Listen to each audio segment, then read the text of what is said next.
October 2018, Oshkosh. Former UW Oshkosh student sues UW Systems, former art professor, for sexual harassment. August 2018, Little Chute. Teacher accused of sexually assaulting teen. The assault was first reported 9 years ago. February 2018, Oshkosh. Former aviation Oshkosh youth leader sentenced to 5 years in prison for child sexual assault. April 2018, Oshkosh. Former youth soccer coach gets prison for sexually assaulting a student.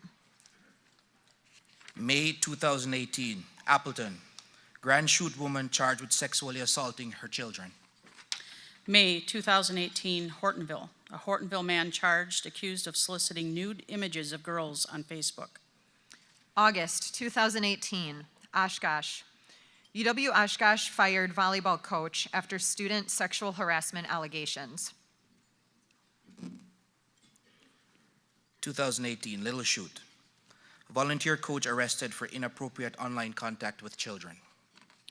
September 2017, a 59-year-old man is charged with fatally shooting a 48-year-old woman at the home they shared. The man shot the woman, then pointed the gun at her teenage son. February 2018, Darboy. A husband's violence escalated into rape and murder. A man raped his wife at gunpoint. After reporting the assault, he was arrested. On the day his bail was posted, she filed for divorce. 5 days later, the husband shot and killed his wife while she was dropping off their kids for visitation at his parents' house. June 2018, Appleton. 21-year-old man sentenced in 2015 sexual assault of a teenager. September 2018, Oshkosh. Man charged with reckless endangering safety in Nina shooting in connection with a domestic incident. September 2018, Clayton. Man who crashed plane in Waupaca County was facing multiple domestic abuse charges. January 2018, Oshkosh. Oshkosh man gets 50 years in prison for rapes, beatings on Oregon Street. October 2018, Appleton. Nina man convicted of human and sex trafficking. October 2017, Green Bay man facing 21 sex charges described as a danger to children. September 2017, Oshkosh. UW Oshkosh police arrest 27-year-old man in attempted sexual assault near campus. May 2017, Outagamie and Winnebago counties. A statewide child sex offender and trafficking sting resulted in the arrest of 16 people, including some in Outagamie and Winnebago counties. May 2018, Clayton. A man and woman's body were found inside a burned house in Clayton. The deaths are being called a murder-suicide. The husband made prior threats to kill the wife and set the house on fire. July 2018, Appleton. A woman thought she was escaping an abusive marriage. A week later, she was dead. Her estranged husband shot and killed her, then took his own life. This shows how much of an impact domestic violence has on our entire community, our families, homes, schools, neighborhoods, employers, medical professionals, district attorneys' offices, and our law enforcement agencies. For law enforcement, domestic violence calls are one of the most unpredictable and dangerous calls they respond to. In 18 months, they responded to 656 incidents of domestic violence in our community. That is an average of more than 1 incident a day where law enforcement is called.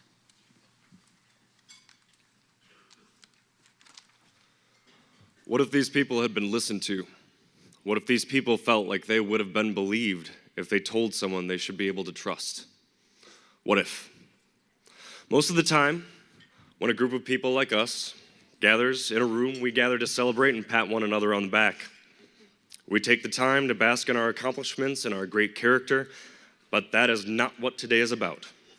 Today is not just about awareness, it's also about action. The heinous actions that you just heard against the victims and survivors in each of these horrific events are a product of the destructive culture in which we live and cultivate. This is not a Democratic issue, a Republican issue, a liberal issue, or a conservative issue. This is not a women's issue in which women need to learn how to act and dress so they don't appear to be asking for it. This isn't a snowflake issue or an instance in which people just need to toughen up. No, this is a men's issue. I'm not here today to tell you that being a man is a bad thing that you should be ashamed of. What I am here to tell you today, however, is that we need to redefine what it means to be a man, redefine masculinity, what masculinity is and what is manly, or maybe just what it means to be human. Neither I nor any of the other people that will share the stage today will tell you exactly what that means or how we're going to go about doing it. But that is why we are here, and we're all going to have a conversation. We're going to inspire one another and know that one person can make a monumental difference in someone else's life. The question is, will you be a part of the culture that exists today and potentially leave a lifelong scar, or will you help change someone's life for the better? To begin the event, you heard the headlines of dozens of stories about harassment, domestic violence, and sexual assault.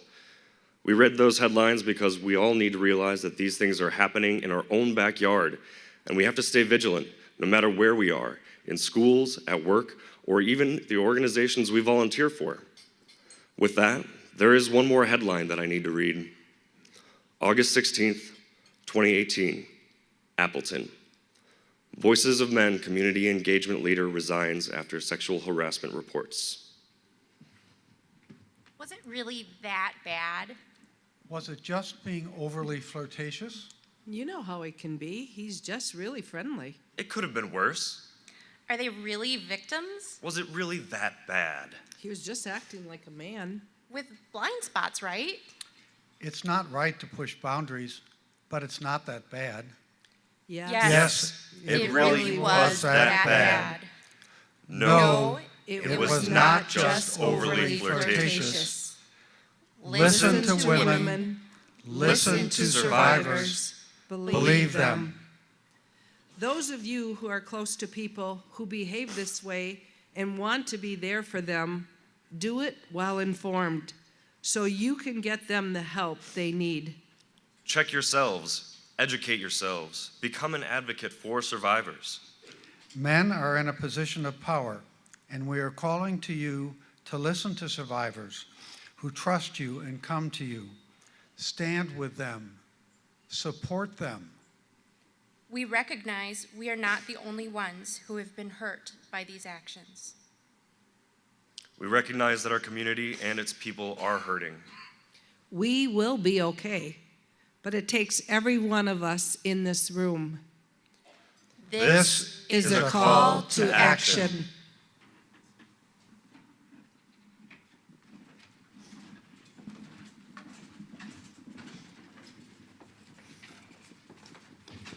Good morning. My name is Tom Burkadell, and I'm the president of the Fox Valley Voices of Men. And I'm Tony Gonzalez, the Voices of Men Vice President. The reading you just heard was inspired by two women in our community who recently experienced sexual harassment. Harassment that hit home for all of us with Voices of Men. We're joined by our entire leadership team on stage this morning as a sign of our solidarity and our support for the following statement regarding events that impacted our organization and our plans for the future. There are times when a negative event reminds every one of us of our mission in life. As members of the Fox Valley Voices of Men leadership team, we speak from experience because it happened to us. 3 months ago yesterday, a change was made in the leadership of Voices of Men due to reports of troubling, inappropriate, and harassing behavior by our lone paid employee who submitted his resignation. It was, and in many ways still is, an intensely emotional and difficult time for those who care about Voices of Men and those who have volunteered time, talent, and finances to help us do the important work of eradicating domestic violence and sexual assault.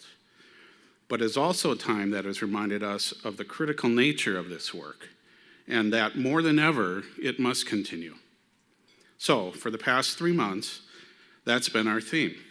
More than ever, this work, the change in behaviors we're seeking to effect, the healthier manhood we're hoping to help create, and the toxic masculinity we're hoping to dismantle and remove. As an organization, we were harshly reminded that acts of sexual harassment are far too prevalent in our society, and that perpetrators sometimes come from the least expected places. Nevertheless, we clearly understood that it's important to treat all forms of sexually related transgressions with transparency and to ensure that those perpetrators face consequences for their damaging behavior. Voices of Men is much larger than the actions of any one individual. We work with hundreds of past and present volunteers in the organization's vision of creating a community where boys are taught healthy manhood and men treat all people with dignity remains more vital than ever. We continue to urge men and boys to listen to survivors who endure pain and injustice, and most importantly, to believe them. We know that sexist, harassing behaviors are often minimized by a boys will be boys mentality, or as in this case, self-described as blind spots. We reject these descriptions of what are clearly dehumanizing acts. We plead with men and boys, all of you here today, and those watching through our live feed, to establish a clear understanding of the power and control that exists within your relationships. Power that comes by virtue of your size, strength, position within an organization, stature in the community, just to name a few. It's imperative that all of us men and boys respect and not abuse the power and control that exists in our relationships with others. And we implore all of us, men and boys, to conduct ourselves always with the most basic of human decencies, treating all people with dignity and respect. So, what's next? Even in the difficult and painful circumstances of the past 3 months, we have an opportunity. We have an opportunity to re-examine our organization on many levels and strengthen our practices. Voices of Men has begun the work of addressing things such as support to victims and support to survivors, changes in our organizational structure, policy, training, and more. This is an organization of men informed and inspired by the insightful and extremely strong leaders of the 4 local domestic violence and sexual assault agencies: Christine Ann Domestic Abuse Services, Harbor House Domestic Abuse Programs, Reach Counseling, and the Sexual Assault Crisis Center. We are partners. We hear them. We support them. And we will continue to engage men and boys in the fight to end domestic violence and sexual assault in our communities. Now, more than ever, that is our commitment. Thank you.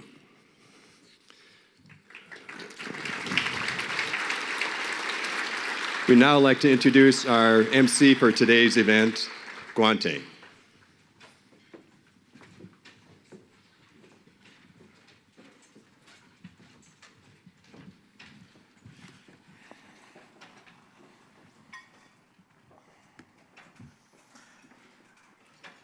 Thank you. Both thank you, for having me here back again this year, but also thank you for the amount of work that I know has happened in this organization over the past 5-6 months.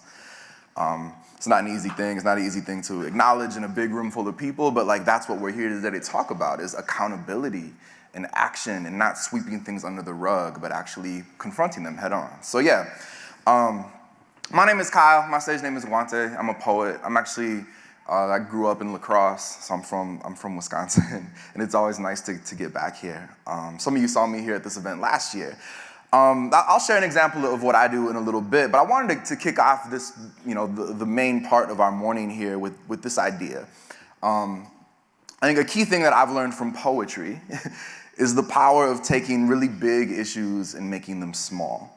Right? You can write a poem about nature, or you can write a poem about, the old maple tree in your backyard that you spent your childhood climbing.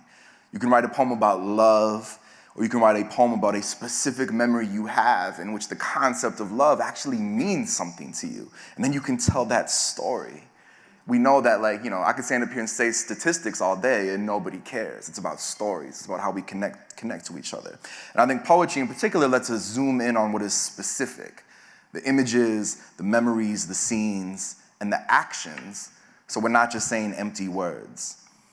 And of course, we're not here to talk about poetry. I'd imagine that in any room full of 1,000 people, not that many of you are interested in poetry. But I think that this zooming in process relates directly to why we are here today.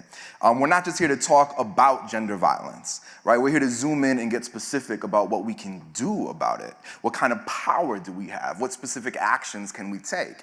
And I think, you know, especially for the men in the room, when I say action, that isn't always an easy, linear, run out the door and push the big red button kind of thing. Action is also a process. It's a lifelong commitment. And so Voices of Men, as many of you know, have had this poster series that they've put up all around the community over the past few years.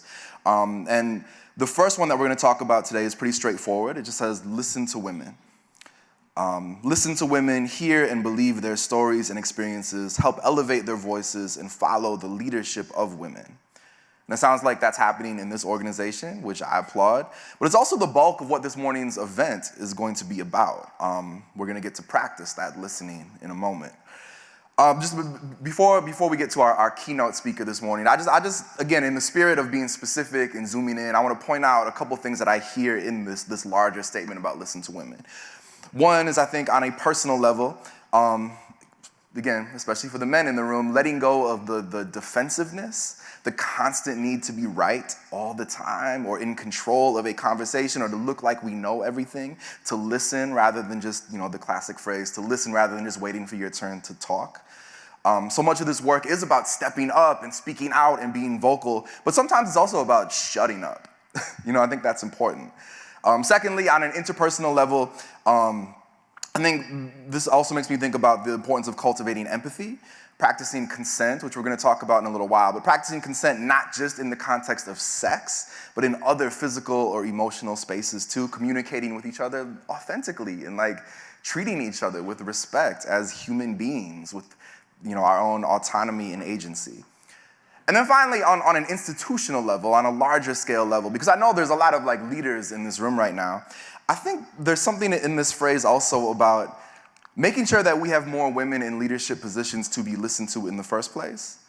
And that relates to politics, to business, to all of our institutions. So I'm thinking about, you know, how resources are distributed, pipeline programs, mentorship programs, diverse hiring committees. It also means having policies in place to handle sexual assault or sexual harassment allegations when they come up. Everyone at a particular company or school or institution should know what their options are.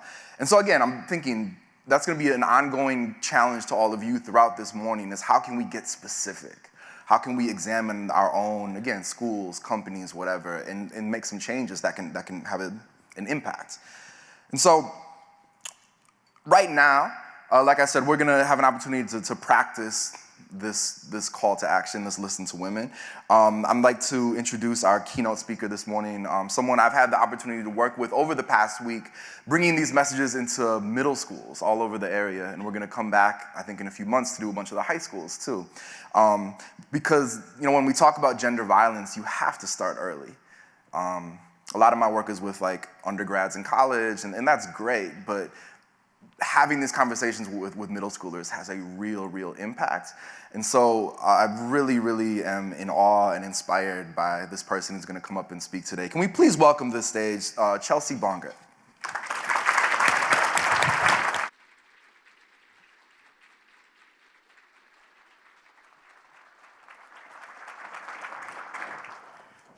Good morning. As Guante said, I have had the wonderful opportunity to travel with him and a lot of the agencies in this room to the middle schools in Appleton throughout this week and speak there, and to Neenah High School. And I just want to take this moment here before I start just to really thank the agencies for their time and commitment on this, and to thank the Appleton School District and Ben Vogel for letting me go this week and speak to all the schools and talk to the students. And if each of you had been there at these schools and seen the difference in the lives that were changed, you would have really liked to see that too. So now I get the wonderful opportunity to be here today with all of you and share my story with you. I would like to say that my story is emotional. It is hard to say, it is also hard to listen to. And there are advocates and people in the room, so if you do need the help, please go and take it. My story starts when I was 14 years old. I was a freshman in high school, and I was really excited to start high school. I was very involved in school. I got really good grades and loved to join anything and everything I could because that was my passion, that was my joy. 14 years old, I was in math class, and we had a student who came into my class. He was 16, and he had come from another school and was behind in math, so they put him in freshman math. Now, my teacher asked me, I teach math in the Appleton district, actually, so I was good at math, and my teacher asked me if I wouldn't mind tutoring this student after school 3-4 days a week so that he could get caught back up. And I, of course, took that as a big compliment, and I said, of course, I'd love to do that. This went well for a couple months where he would come in after school, we'd both meet in the math teacher's classroom, and we would go over problems. Now, the teacher wasn't there, but there's plenty of people there in the school. There was other staff around. There was janitorial services if we needed something. So we felt fine, and he was also in my class every single day, so I knew him from class every day as well. And we would just go over problems, put questions on the board and things like that, and work through it, and I'd kind of tutor him through some of the problems. Then one day, he was running a little late, about 10 minutes late to our tutoring session. And I just got set up and put my books out and everything and put some problems on the board to prepare. And when he finally did come into the room, he came in and shut and locked the door behind him. And then he turned out the lights. And then he proceeded to rape me on the classroom floor. Now, I didn't even know what to do. I was 14 years old. So I was so numb and I was so scared that I didn't scream. I didn't say no. I couldn't have said anything even if I had wanted to because my throat was so dry that I couldn't get a sound out. My body just froze and I went into shock, and I didn't even really fight him off because he was way bigger than I was, and I was frozen right where I was in place. It felt like an eternity, but it probably didn't last that long. When he was done, he left the room and shut the door behind him and left me there in the dark on the floor. Now, I've never felt like such a piece of garbage in my life. I took all the energy I had that day to get up off that floor, to pack up myself and my things and go home. And in that moment of my life, everything I knew about happiness, about myself, was just ripped away. I didn't know how to put words to what had happened, so I didn't really tell anybody at all. I didn't know how to tell my parents. Nobody had come to my school and spoken on sexual assault. I didn't know. So I just really stayed silent. I didn't know if anybody would even listen to me or hear what I had to say. So I didn't really say anything. I didn't know the words. I started to have flashbacks. Anything could set me into a flashback. A leather jacket, walking into that math classroom every day, seeing this student in the hallway, hearing his voice behind me.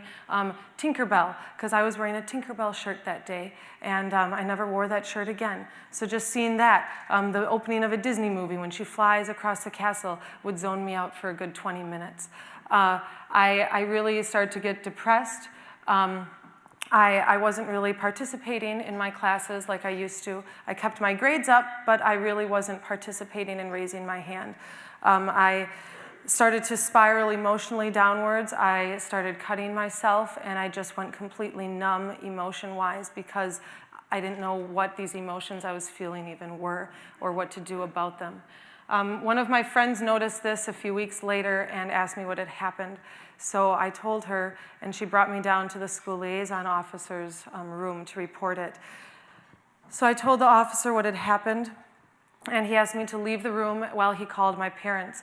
To this day, I do not know what my parents were told, but whatever he told them, I went home that evening, and my father was not happy at all. He was very emotional, very angry about the situation. He was angry at the school. He was angry at the fact that I was after school, and he was very mad about the whole thing.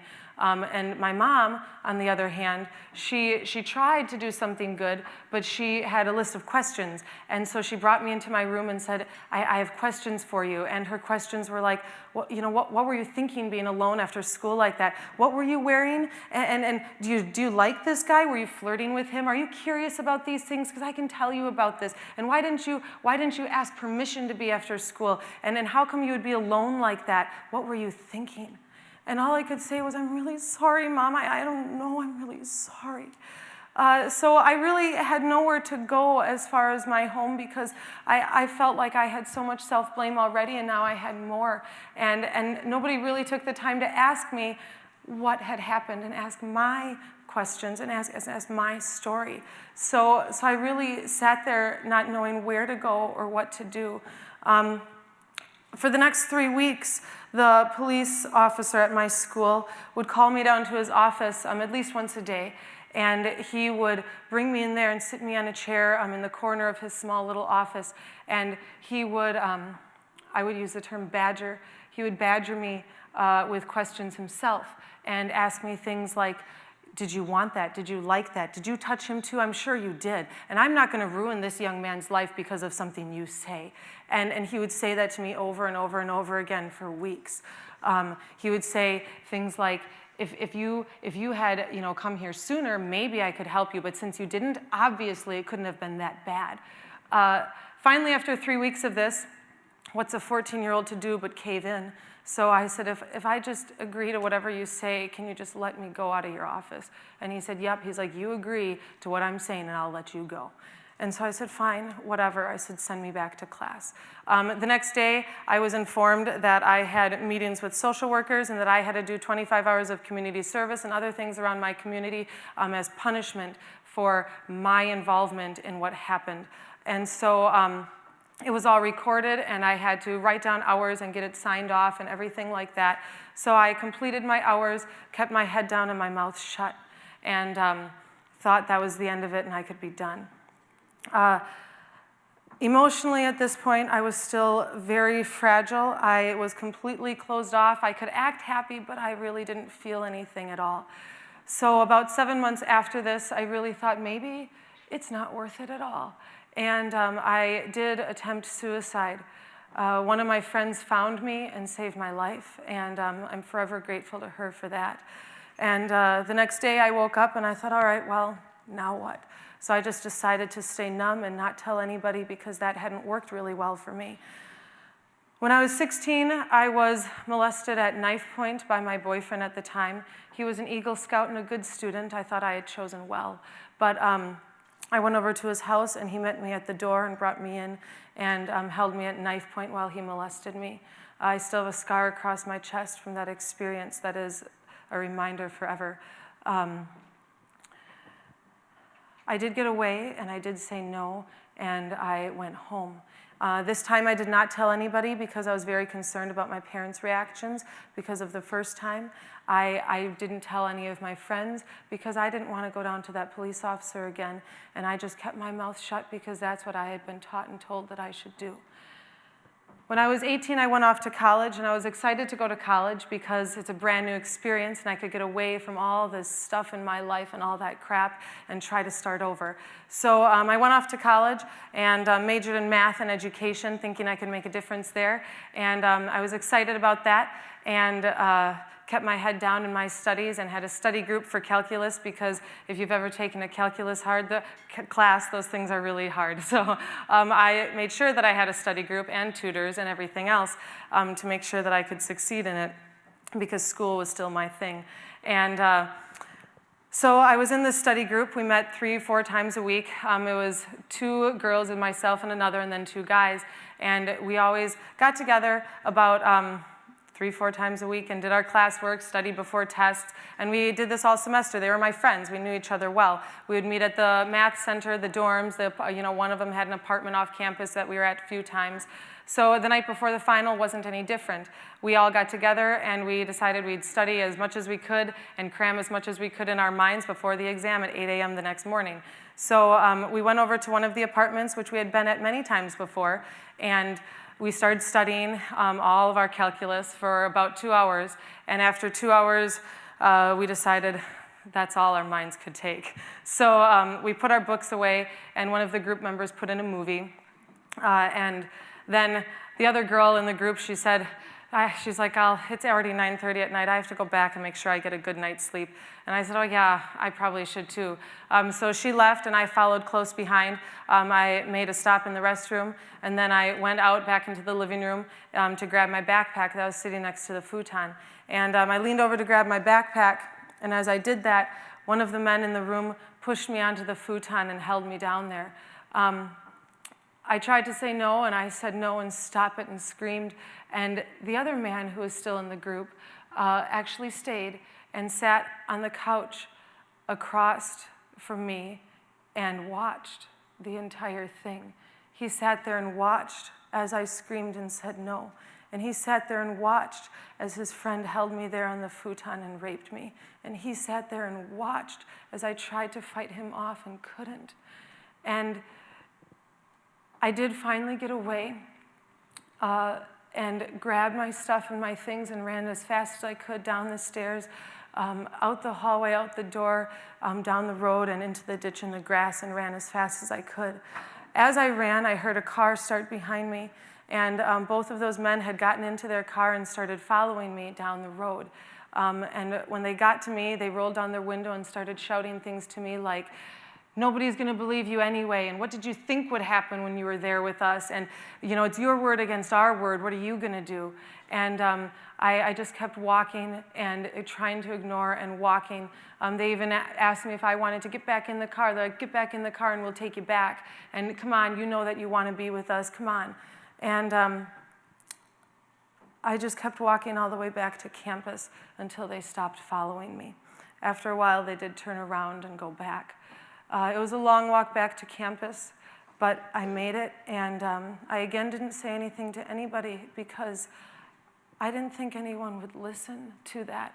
And after all these years and all these experiences, I had such blame and hate and self-guilt. I could barely look myself in the mirror because I hated what I saw. About a year after this, one of my friends at college came to me and she said, Chelsea, I have to know what he did to you because he did it to me too, and there's someone else too. And she said, we're going to go report it, and we need your report. So as much as I was very afraid to go to the police again with any sort of experience that I had, I went and I made my report to the school campus police. Along with the other 2 women. And we reported it, we wrote everything down, went through the whole thing, and the case actually went to court, and there was trials and there was testimony. And I did not get up and testify because I said I couldn't do it, but some of the others did. And even with all of that, even with 3 of us, and 3 reports and 3 of us with a very similar story, nothing happened, and it turned into a he said, she said case. And they said, that's too bad. All we have is your stories and his story. And the friend that sat and watched in the room, he refused to say anything at all and didn't testify and didn't say anything. So we didn't have anything from him as far as evidence. And we all then walked around campus the rest of the years. One of the girls dropped out. And he didn't have any repercussions of this. And anywhere I went, every week I would see him walk across the sidewalk. We'd be in the student center. If I went to the cafeteria to eat, there he was. And anywhere I walked, he was there around campus, totally free to do whatever he wanted. Because 3 words, 3 women, 3 stories wasn't enough.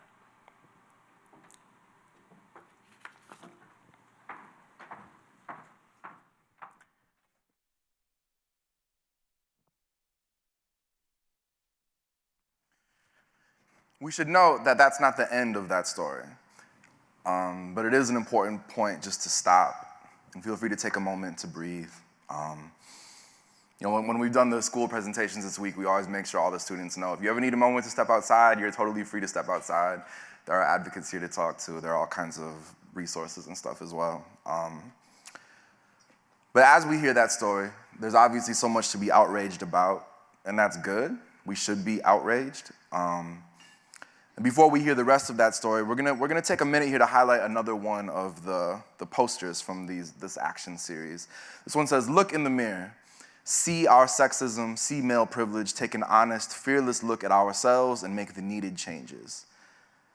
And so again, it's easy to look at that and be like, yeah, but what does that mean in practice, in everyday life? We're gonna have a chance in a moment to talk at your tables, but I'll just share three really quick things that come to mind for me. One, I think this is about the fundamental importance of not just saying, oh, those bad men over there are bad, but really reflecting on our own actions and our own experiences and the things we've learned, the stories we're told, because even though the vast majority of men are not committing these acts, there's still something in this story of manhood that helps create a culture in which these acts can happen and are happening way too much. And that's a story that we're all responsible for, whether we like it or not. And we're gonna talk more about that in a moment. A second thing that this poster brings to mind for me is, again, in poetry, right? We talk about the importance of turning the lens inward, which is just to say that like my idea or my job is not to write poems, telling women how to act or telling other people's stories for them. And I think even if you're not a poet, there's something there that's important. As men, we have to look at what our responsibilities are. And I think one really, really specific, concrete way that this comes up is whenever you're talking about sexual assault, there's very often someone who raises their hand and says like, well, what about false accusations? And we could talk about how incredibly rare those are. We could talk about how even when they are made, they're generally easy to spot, and the people who do this work every day know how to look for them. We could talk about how sexual assault is one of the most underreported crimes in general, what survivors go through when they come forward, and how few actual perpetrators are ever charged, much less see any consequences. We could go back and forth about legal policies and statistics, but at the end of the day, there's a question here of responsibility. As a man, do I spend my energy worrying about the possibility of women somewhere making false accusations, or do I spend my energy trying to do something about the real documented epidemic of gender violence that exists in my community? And finally, I think when I hear look in the mirror, I also think about that, I know, systems of it. It's something that we need to do as individuals, but it's also something that we need to do as a culture. So again, a lot of what we're talking about today is not just, how can I be a better individual? That's a piece of it, that's an important piece of it, but it's also about looking at these larger forces, right?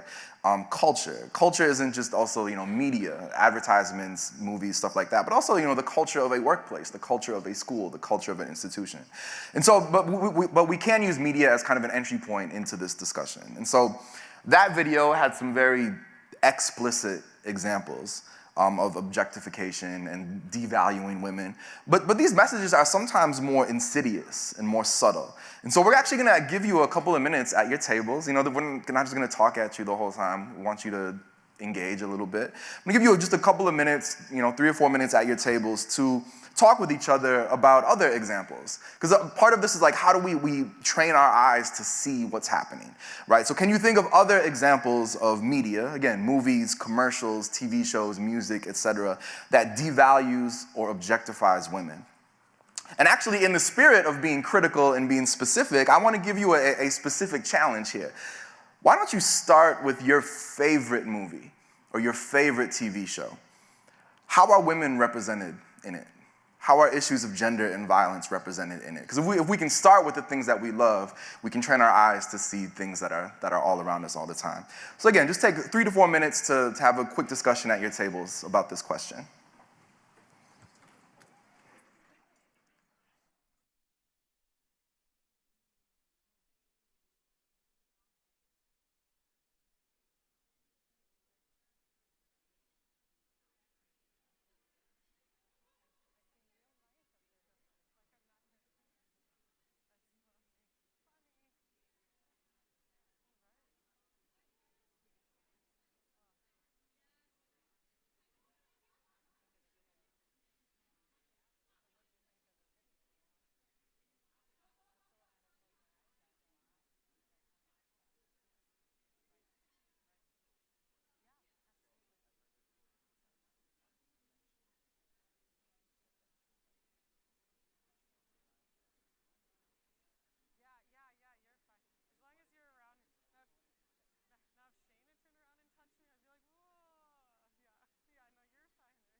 so. Sorry, I don't know if I said that a couple times. Sorry.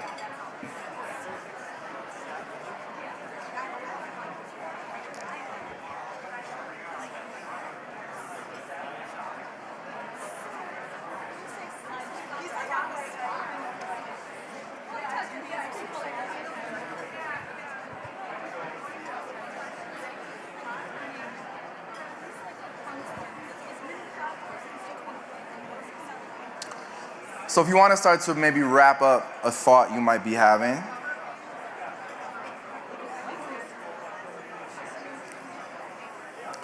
When we do the same discussion activity at schools, colleges, high schools and stuff, we usually take some time afterwards to have like people, report back, like what did you talk about? But there's 1,000 people here, so we're not gonna do that. But I do have a second question for you.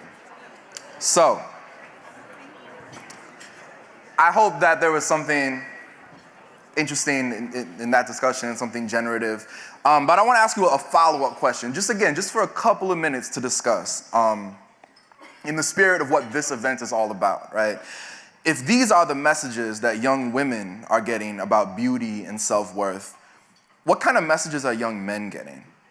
When boys watch commercials, listen to music, and scroll through the internet, what are these same ads and media saying to them? So I'm gonna ask you to talk about that just for a couple of minutes. Just whatever pops into your head, whatever is on your mind with regards to that question. So again, just a couple of minutes.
If you want to start to maybe wrap up your conversation, I wish we had more time.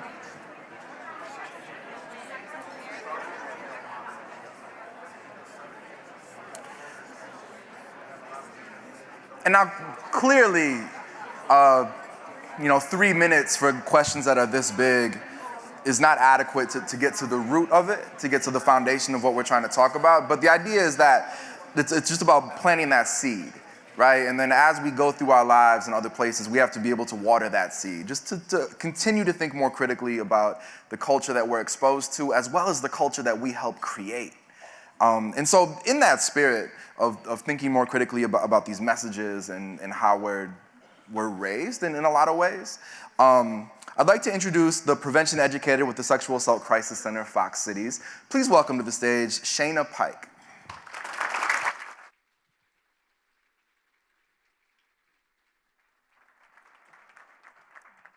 Thanks. Good morning. So my name is Shayna. Thanks for the introduction. So we're talking about some really important topics here today, right? And we can't talk about ending gender violence without discussing the topic of consent. So what I want you to do is take a second to look at this comic that's up. You might notice some things about it. Just read it to yourselves.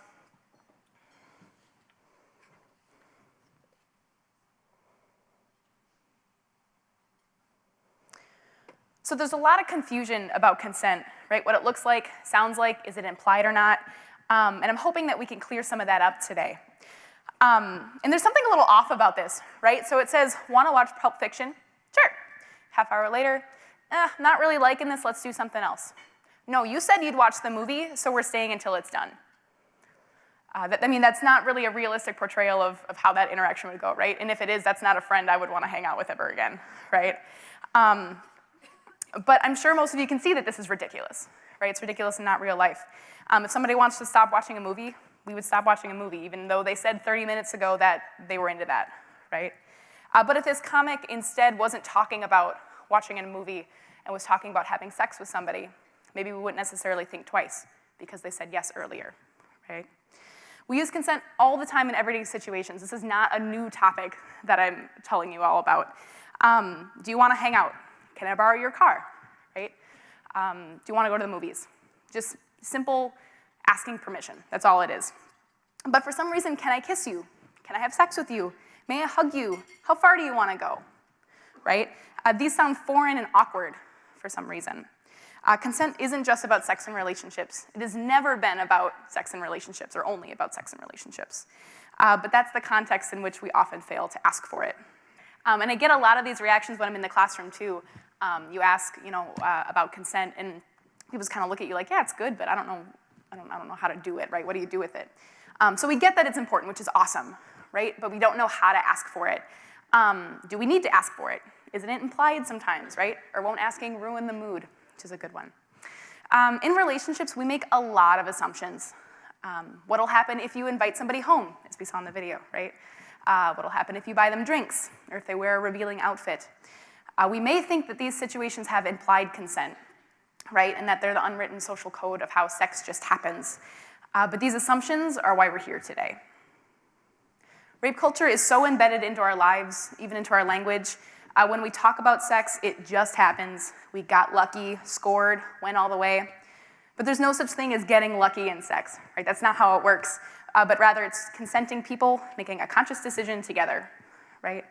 People communicating and respecting each other's boundaries. The only way to know 100% without a doubt, right, if someone wants to have sex with you, is to ask them. The only way to know if someone wants to hug you, dance with you, hang out with you, kiss you, is to ask them. It's more than waiting for a yes, or worse yet, waiting for a no.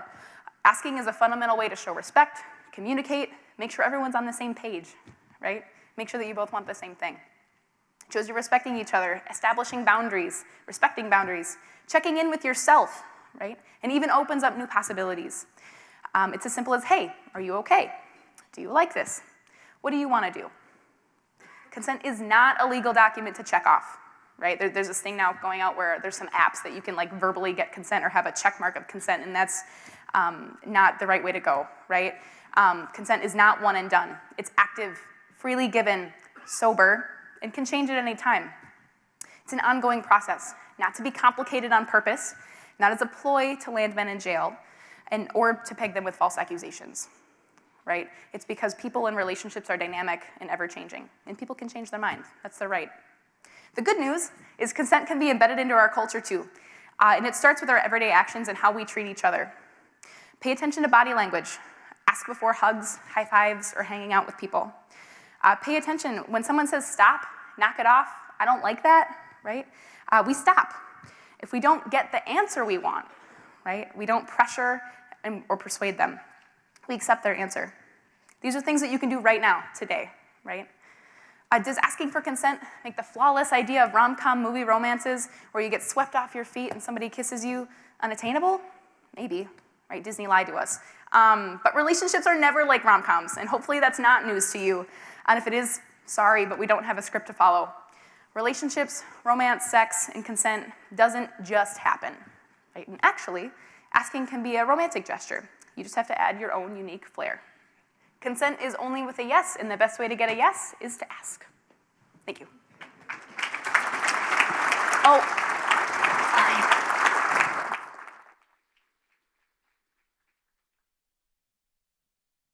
It's one of those issues where the younger you are in the audience, maybe the more you've talked about that. And because I just know that, like when I was in high school, consent ed wasn't part of our sex ed curriculum. And I feel like what that points to is that the culture is really changing. Partly because of the work of like the advocates and educators in this room. But I guess speaking of culture, because we're headed towards the end of our program, we're gonna bring Chelsea back up to tell the rest of her story in a minute. But speaking of culture, when I listen to Chelsea's story, and it's a series of assaults, right? It's not just one. And to me, like that's not just bad luck, that points to something in our culture, in our society. And I want to share a poem, actually, that speaks to that, specifically about the power that we have to change the culture. And, you don't have to be a super powerful, politician or media mogul to have some control over the culture. It's just about being there for each other. It's about stepping up, about making our values and principles come to life. And especially for the men in the audience, it's about holding each other accountable, bringing this conversation that we're having this morning into spaces where it isn't already happening, the boardroom, the locker room, the living room, and beyond. Because our silence on these issues of gender violence creates the space for that gender violence to happen. So, yeah.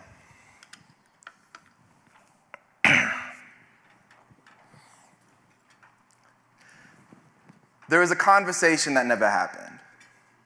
Not even a deleted scene, more like an entire storyboard lost, an idea cut from the first draft. You are co-starring, slouch on the futon while we watch the game, telling me about your new girlfriend. Or more specifically, telling me about all the things you're going to do to your new girlfriend. Action. And part of me still remembers my lines, even though I never said them. That conversation, I just couldn't start for fear of what? Awkwardness or damaging our friendship? Or maybe just because the commercials were over. That one tiny gesture that might not have changed anything but might have. I remember how I never put my drink down, never muted the TV, and never said, man, the way you talk about her, the way I've seen you treat her sometimes, your hands are getting too big for your heart. I can smell the future you on your breath. I don't think she's safe with you. And now it's 2 weeks later and we're standing in my kitchen. That same silence between us. See, she didn't want to press charges, so you are a convict with sledgehammer hands and no boulders to break them on, and I am just remembering how we used to play football together, right? Numbers 55 and 56, both inside linebackers. I am remembering the dozens of conversations that never happened, the words oversleeping in the bed of my lungs. I am the least important person in this story, and part of me wants to believe that you wouldn't have listened anyway. That some evil spirit whispered itself into your skull. Part of me wants to believe that we didn't grow up 3 blocks from each other, that our eyes aren't the same color. Part of me is always repeating those lines, always reshooting that scene, always reminding myself that despite this guilt, I'm not a bad guy. And you tell me that you're sorry, that she never said no, that you're not a bad guy. Rape culture is silence. It is being able to see the future and not doing anything about it. It is believing the fairy tale platitude that there are good people and bad people. And that as long as you're not one of the bad people, your job is done. Your conscience is clear. It is all of us swimming through the same polluted waters of what? Beer commercials policing masculinity, and stand-up comedians making rape jokes to sound edgy, and media talking heads blaming the victim, and music turning women into objects, and language encouraging us to think of sex as violence. Bang, hit, smash. It is telling our daughters to dress sensibly and not walk alone at night, and telling our sons. It is a conversation that never happened. And this is not an excuse for you. It is a reminder for me that while her silence will always mean no, my silence, this silence between us, will always mean yes.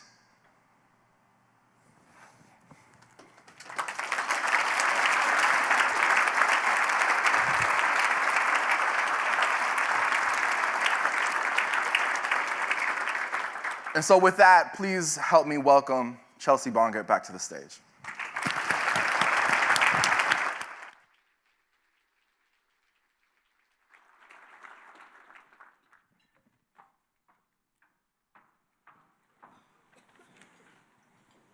Hi. Again. I know my story is hard to listen to, and I know it's hard to hear, but I want to tell you the second half of it, because there is healing in this as well, and I wouldn't be able to stand up here today if there wasn't. When I was 18, at the end of my freshman year of college, I did go and seek out a counselor and get help for that. What I was told in those first moments with my counselor are things that I will remember the rest of my life. She looked at a list I had brought because I'd written everything down on a piece of paper. I didn't know how to say it out loud. And she took that list and read it over, and then she set it down and looked at me, and she said, "Sweetheart, what happened to you? What happened was wrong. What these men did was wrong, but there is nothing wrong with you. This was not your fault, kiddo. This was not your fault." She said, I can't fix you. I can heal you. You don't need fixing. You need healing. You know, that was the first time in my entire life I was told that this wasn't my fault. And that really started a long journey of healing for me, where I got a lot of counseling and treatments for post-traumatic stress and my flashbacks, and relearning how to feel emotions again because I had cut so many of them off. And you know, even though I've had that, I will still say that there are still life effects from sexual assault and rape, and things that I will carry with me the rest of my life. I like to explain it, I guess, like losing a limb. It's the best way I've found to describe it. If you lose a limb, the bleeding stops and the wound heals, but it'll never go back. And something is taken, and you have to learn how to live differently with it. And you may have to relearn how to walk, or how to hold a pencil, or brush your teeth, or tie your shoe. And even though you can still live and have a really good life, it is always different. There is always something changed about it. And for me, I'm still afraid of the dark. I sleep with a nightlight all the time. I don't like closed doors. I don't like walking in crowds. And as a teacher, there's lots of crowded hallways in the school when the bell rings, and I always make very sure every day that I am not out in the hall when that bell rings, or that I'm back in my classroom, because I don't want to be in the hall with people all around me. And so I watch out for that. I carry pepper spray in my purse all the time. Even to be here last night, I made sure that I had my pepper spray out and ready just in case I walked one block and something happened. I never walk out of a building without making sure my car keys are tightly held in my hand. And now these are things that are part of just my day-to-day life. I barely think about anymore getting my pepper spray or holding my keys, or making sure my hair isn't in a real tight high ponytail just in case someone would grab it. I don't think about that because now that's part of my life. That's part of what I have to live with in this and through this. And I will say I'm still closed off emotionally sometimes. I hold a lot of people at arm's length. It takes a very special person to be able to come any closer to me emotionally than that.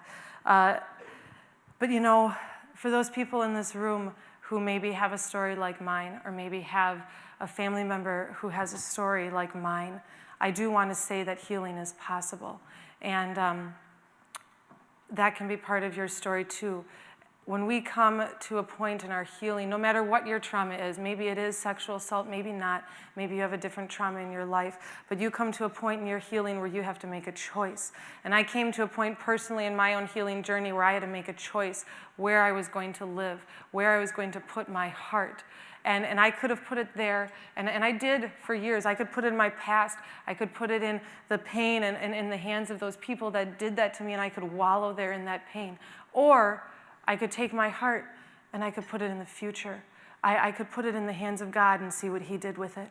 I could put it in the hands of those that love me and my friends and my family. I could put my hands in the moment and in this moment right now and in the hands of change. And that's really what we are all here about today is change and how we can change this in our society, how we can change this with each other in our families and in our workplaces and in our homes. And that's really what this is about. And that's my challenge for you today. You know, some people say that it may be hard to tell my story, and it is. It's really hard to tell my story, but I share it and I speak because without sharing a story, there's no power. My story doesn't hold any power by itself. It only holds power if it's shared and the people listening take action and do something about it. The power isn't in my story. The power is in you as the listeners. And when I speak, I don't speak for myself. I speak for every child and woman and man, every victim and survivor out there, so that we can make a change and we can speak and lift our voices together, because this is something that we can change in our society. This is something we can change. So when we have these conversations here today at your tables, when we have the conversations, when you leave here and you go back to work or back home or back with your friends, when we have those conversations, when we leave, that's where the change happens. And you know, our voice is our power. And each of us has a voice. Each of us has power already in our voice. We just have to use it. And if we can do that, we can change generations to come. We can change now, and it can last a lifetime. You know, there's a song I love, and it's by Sarah Groves, if you know who Sarah Groves is, and she has this song called Generations. And one line in the song says, "Generations will reap what I sow. I can pass on a curse or a blessing to those I may never know, to my great-great-great-granddaughter or to my great-great-great-grandson." And you know, I have many dreams in my life, but one of my biggest dreams comes when I look at my 3 children. I have 3 children, ages 7, 4, and 2 girls and a boy. And when I look at them, that's where my dream lies, because I don't ever want my daughter to feel that she can't walk across campus unless she has pepper spray, or that she's afraid of the dark. I don't ever want my son to feel that he cannot express his emotions and still be a man. I don't ever want my children to feel that their voices will never be heard. And that is what we're here about today. That is where my dream is.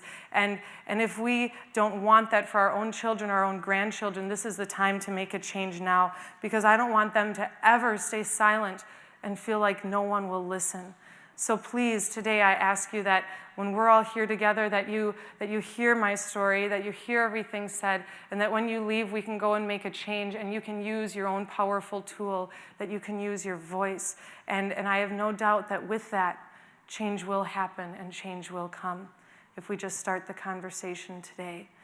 And I just want to thank all of you for being here, because this is the first step, just being here and listening. And I want to thank everyone for taking the time out of your day today to be here, and all the agencies and all the work that everyone has done to make this possible today, that we can lift our voices up. Thank you.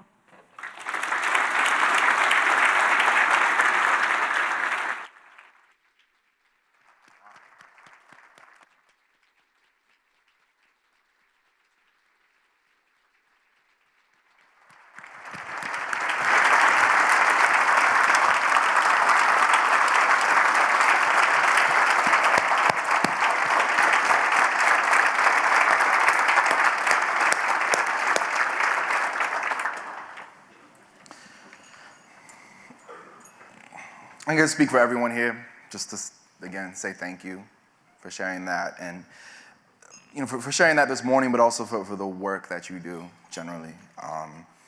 It's been really inspiring to be in these middle schools over the past week with you and just see how students are responding, because so many students are going through this. And even if they're not specifically themselves going through it, they know people, or they know about what's happening. And so just to have an opportunity to have those conversations is so vital, and I think we need to find more ways to do that. And so, again, as we approach the end of our program this morning, we want to, again, challenge you a little bit to not just listen to people up here talk, but to have a little conversation. We've heard so much this morning, it can feel super overwhelming. But none of these problems are inevitable. None of these problems are invincible. We have the power to do something about them. And I think a key to that is not thinking that answers have to come from, outside geniuses or great leaders or anything like that. But that a lot of the key to ending gender violence is stuff that we know. Like, the knowledge is in the room. It's just a matter of, again, having that conversation. So I'm gonna ask you 2 more questions at your tables, and just a couple of minutes on each one. And this first question is some science fiction, basically. I want you to imagine the future in which we've ended gender violence. Maybe that's 50 years from now, maybe that's 100 years from now, but imagine that future. And what specifically is different about that world? What does it look like? How does it feel when you walk through it? What resources exist there that don't exist here? What policies are different? So I want you to use your imagination now. So imagine that world 100 years from now when we've ended gender violence. What does that world look like? Take just a couple of minutes to talk about that.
So as we start to wrap up this particular conversation,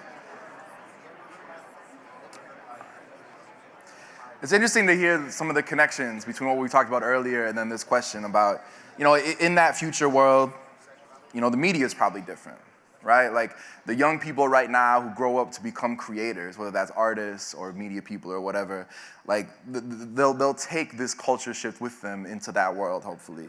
I heard something about maybe the future is a little less binary, that we acknowledge that gender can be a more complex, like beautiful thing than just like one box or the other box. Like there's some really cool stuff there. And that's kind of a community organizing 101 thing. Like to get to the future you want to live in, you have to see it first.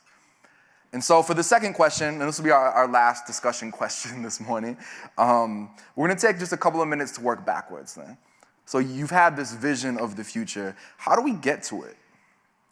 How do we as individuals, as fathers, as students, as teachers, as CEOs, as managers, as workers, as athletes, however you identify in this room right now, what are action steps that you can take to help us build that future? So we're gonna take a couple minutes, that's a big question, but we're gonna take a couple minutes to just see what pops up for you.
All right, so again, this is obviously one of those conversations you can't get the whole conversation in 3 minutes, but I hope that people walk out of here today with some concrete action steps. If you notice the little booklet under your plates, that's full of different ideas and action steps that we can take as people.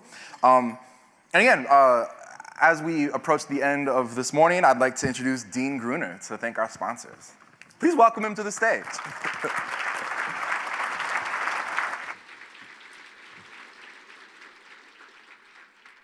Thanks, Guante. Hello, my name is Dean Gruner. I'm the past president and CEO of ThedaCare, and I serve as a Voices of Men volunteer. As we begin to close our action event this morning, we would like to thank all the companies and individuals that have made financial contributions to make this event possible. It's a long list. So the companies include Alta Resources, Amazing Events, Appleton Area School District, Associated Benefits and Risk Consulting, Atlas Pro AV, AVM, Baker Tilly, Bellin Health, Bemis Foundation, Bergstrom Corporation, BMO Harris, Bolt Company, Capital Credit Union, Castle Pierce, Champion Video, Children's Hospital of Wisconsin, Community First Credit Union, Community Foundation for the Fox Valley region, End Abuse Wisconsin, Faith Technologies, Fox Communities Credit Union, Fox Valley Unitarian Universalist Fellowship, Fox Valley Technical College Foundation, the Galloway Company, Goodwill Industries of North Central Wisconsin, Great Northern Corporation, Guardian, Gulfstream, Hoffman Planning, Design, and Construction Incorporated, Huntington Bank, Infinity Healthcare, Kimberly-Clark Corporation, Lawrence University, McCarty Law, Menasha Corporation, Miller Electric, Myron Construction, Neenah Foundry, Nicolay National Bank, Oshkosh Corporation, Pierce Manufacturing, Plexus, Schenck, Schreiber Foods, Secure Insurance Companies, St. Norbert College, Stellar Blue Technologies, Theta Care, Thrivent Financial, Tidy Products, United Way Fox Cities, Urban Evolution, U.S. Venture, Wisconsin Coalition Against Sexual Assault, Wipfli, Women's Fund for the Fox Valley region, and Woodward Communications. So to all 57 of these companies and individuals that I just named that are committed to bringing these messages back into your places of work and home, and taking action to promote healthy masculinity and creating a culture in which all feel safe and welcome, if you are able, those of you who are attending, will you please stand up?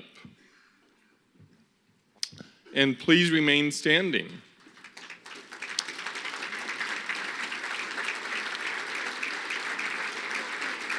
And please remain standing, and then I'll hold your applause because there's going to be a few more, okay? So to all our friends at the agencies that work tirelessly to help the survivors of domestic violence, sexual assault, will you please join them, and will you also please stand up?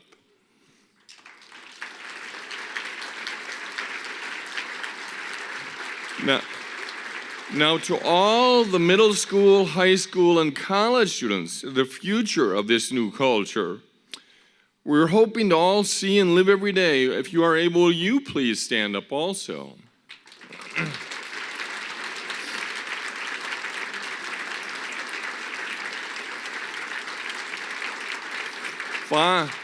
Finally, would everyone who supports this effort to change our culture to a more respectful and loving place to live, would you also please stand up?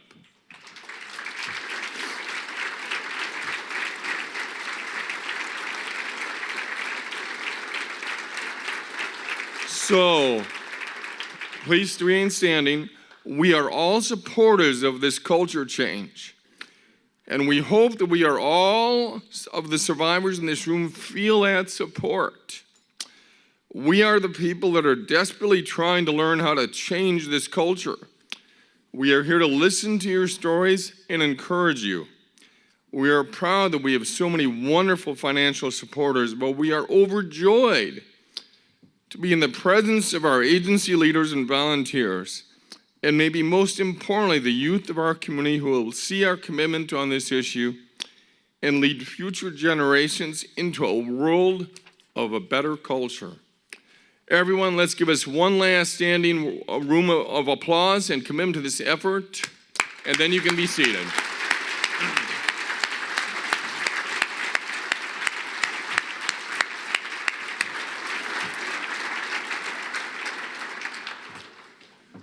Thank you. We've been focusing a lot on healthy manhood and taking action.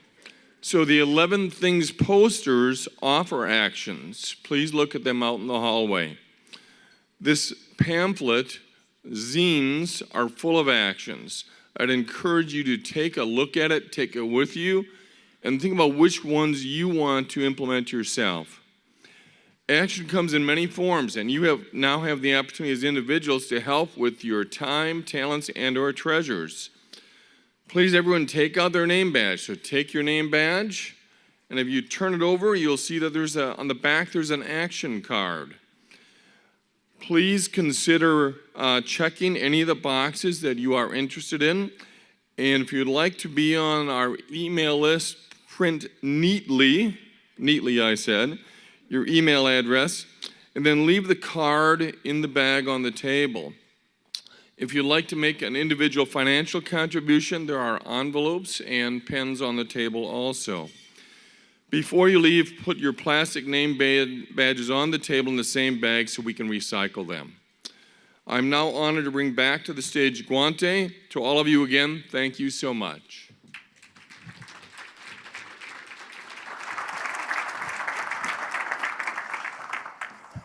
So the last people we're going to hear from today are the agency leaders. I just want to say, can we make noise one more time for Chelsea Bonga, please, and tell me that story?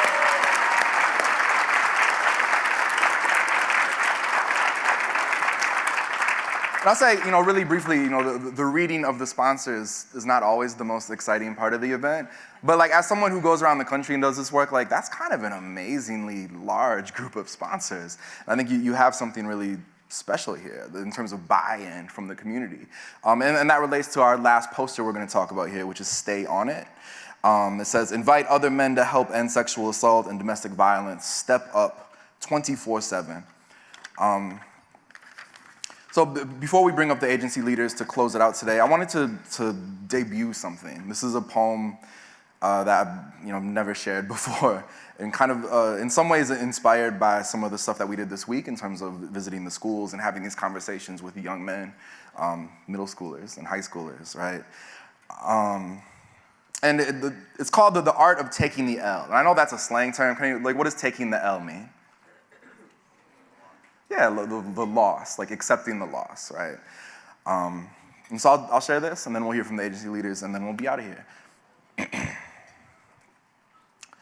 Batman, driving the Batmobile, pulls up to a four-way stop. And he gets there first, so he's about to go when this other guy, who clearly got to his stop after Batman, just goes. So Batman slams on the brakes, this guy's white truck flies by, he's talking on his phone. He looks at Batman and just keeps going. Now, instead of continuing on straight, does Batman turn right and follow this guy to wherever he's going and confront him? Does he hunt him down, beat him up, or slash his tires? No. Batman has more important things to do. Batman takes the L and continues on with his day. And it's not like the best Batman story, right? But it has an important lesson in it. Just like, when someone cuts in front of Rambo while he's waiting to get a fried apple pie at the state fair. Or when James Bond has to squeeze through a crowd of people at the airport who've lined up even though their boarding group hasn't been called yet. Or when Wolverine discovers that his beefy 5-layer burrito has sour cream on it when he ordered it without sour cream, but he went through the drive-thru when he's already back at the X Mansion. Sometimes you just have to take the L. Sometimes getting your way, no matter the cost, costs too much. And of course, when you say it out loud like that and with all these little stories, it's the most obvious thing in the world. But I don't remember learning that growing up.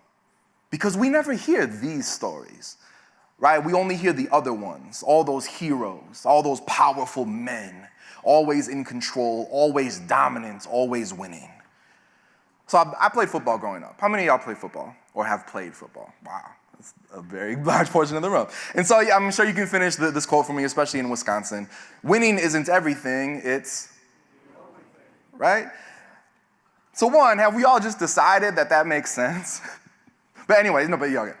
I get it, right? I get it. When you're trying to win a high school football game or a college football game, you want to push yourself, right? You want to leave it all out on the field. That's a good thing.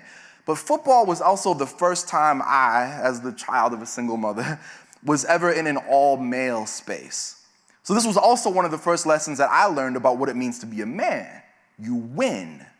You do whatever it takes to win. That's the goal. Hands in the middle, 1, 2, 3, dominate.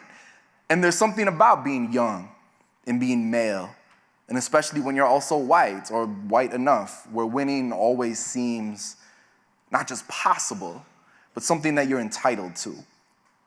No one ever sat me down to talk about those situations that are just bigger than winning or losing, like how to act when you're stopped by police, or when your health insurance doesn't cover what you need it to cover, or how to avoid confrontation with a smile and non-committal comments, or how to hold your keys between your fingers like adamantium claws. Winning wasn't everything. For me, it was the only thing. And maybe, in a weird way, I was lucky since then to have lost so much.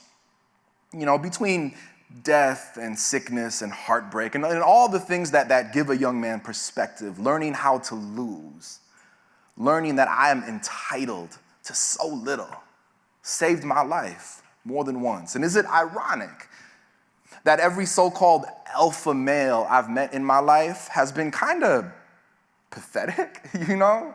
These tough guys, these bullies who always need to be in control of everything, who never show their emotions, who care so much about their status, their fancy car and expensive possessions. What exactly are they winning? What could they gain by learning how to lose? Because when the hero always wins, when the hero always gets the girl, when the hero always has a trick up his sleeve to save the day, or one last burst of energy to defeat his enemy, when you've been taught all your life that you are the hero, that winning is the only thing, what happens when you lose? Because you will, right? Loss is inevitable. It's part of being human. And what happens when you define yourself and your relationship to manhood by your ability to win and you lose? In the US, 75% of suicides are men. 85% of gun deaths are caused by men. More than 95% of mass shooters are men.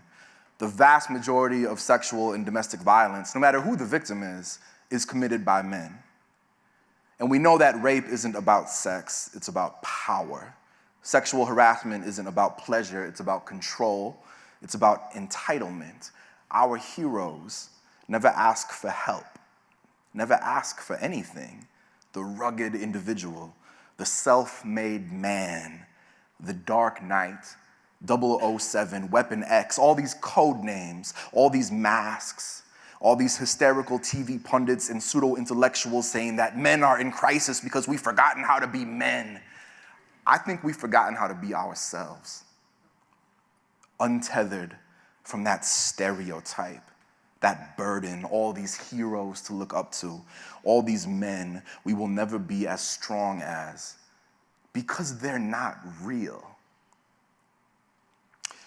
The Batmobile continues on its path.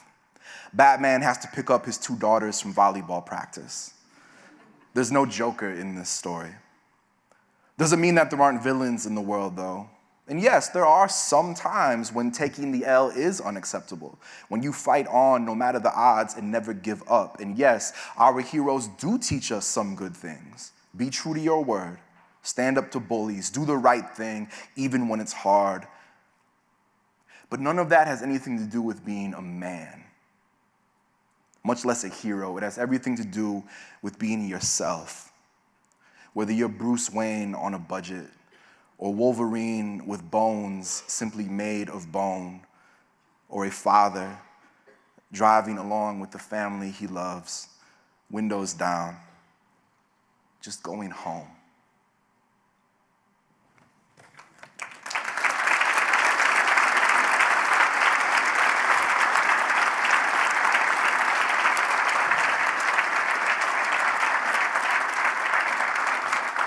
So thank you for letting me debut that with you. Our final speakers this morning are, I don't want to be corny, but I want to say it, are like heroes, right? These are the people who do this work, this face-to-face, on the ground, in the trenches work every single day in this community. So could we please make a lot of noise, please, for these agency leaders?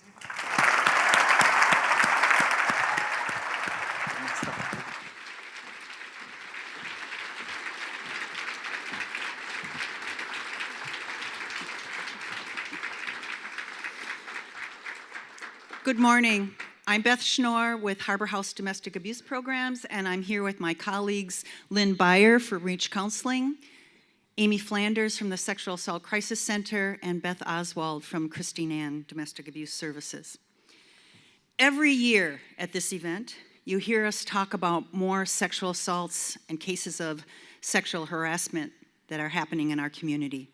And every year, we tell you about more women from our community who have died at the hands of men in their lives. And every year, we hope that this will inspire you to action. Because being one of the good guys is really not good enough anymore. And frankly, we're not even sure what that means anymore. As women, we deal with sexism and the lack of safety every single day. For women of color, they carry that burden on top of the racism they already experience, and people who identify as LGBT are especially vulnerable to men's violence. Men's violence will not end until men stand against it.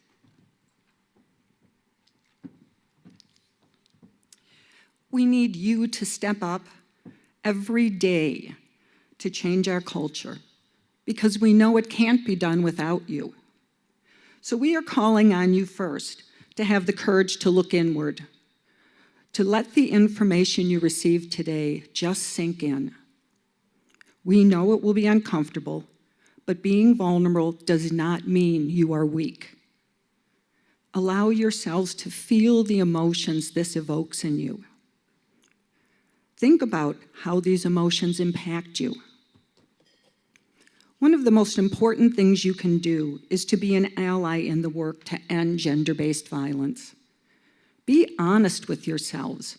Examine your own attitudes and your own behaviors about women, sex, and manhood. Notice the silence between you and other men, and step into that silence, even if you are afraid and unsure. It is awkward to confront each other about the way we treat women.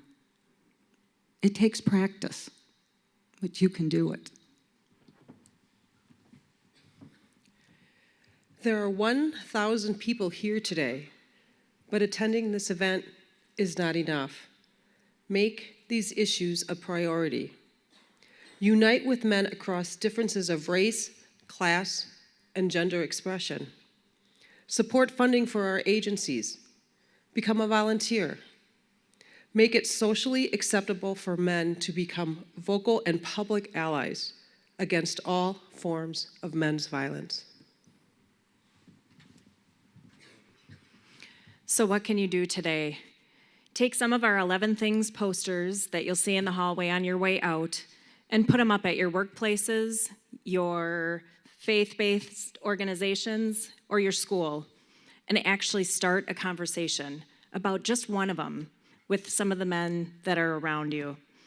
You can visit our agency booths in the hallway and ask how you can get involved. When a man stands against sexism and gender-based violence, he stands for a vision that lifts himself up and others, one of social justice and basic human rights that rejects the old rules governing his feelings. When a man becomes an ally in this work, he changes himself and the people around him. And when enough men walk together with women, we'll begin to change for generations to come. Your presence is needed here and appreciated. Thank you for being a part of this call to action. As a reminder, Chelsea and Guante will be here from 9:30 to 10 o'clock. So we'd ask you if you have the time to stay and join the conversation right up here on the stage. And again, thank you for coming today.